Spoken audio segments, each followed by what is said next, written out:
Hizi ni ripoti zinatokea katika viwanja vya Bunge la Jamhuri ya Muungano wa Tanzania jijini Dodoma, na bunge la 13 ambapo limeanza rasmi siku ya jana. Hapa tumezungumza na mmoja kati ya wabunge wa viti maalum anayetokana na makundi maalum, anayewakilisha kwa uzuri kabisa watu wenye ulemavu hususan viziwi. Na hii ni mara ya kwanza toka kuanzishwa kwa bunge letu hapa nchini kwetu Tanzania kupata mbunge wa namna hii ama makundi ya namna hii. Hapa anaeleza namna ambavyo utendaji kazi wake utavyokuwa katika bunge hili la 13. Huyu hapa kwa ufupi mfahamu zaidi kuhusiana namna yeye anavyoweza kuwakilisha jamii yake kupitia bunge hili la Jamhuri ya Muungano wa Tanzania. Mimi ni askari wa On Air Carlos Ngonya, hapa ripoti kamili. Dama ula buga wazizera na wizumiria wabu wahuzi na wama lezaifavi lezaira wizizera gasi badamu ula buga wazizera wabu zibu wazira adoweku lizibu lezai.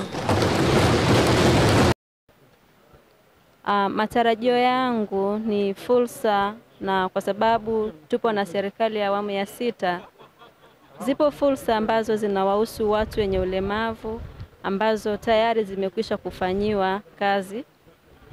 Mfano vitambulisho vya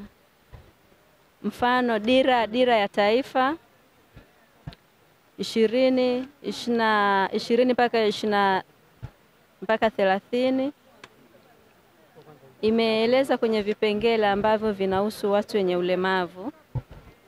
Matarajio yangu ni taendelea kufocus kwa ajili ya ile dira ambayo imeelekeza kufanya kazi kuhakikisha watu wenye ulemavu tunapata haki sawa na fursa sawa.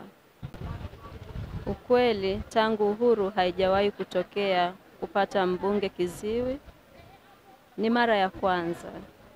Lakini na imani bunge na serikali zimekubali kutunga sheria, na muda si mrefu sheria zingine ambazo hazipo zitaendelea kuandaliwa. Tutaangalia pia mbinu kakati jumuishi.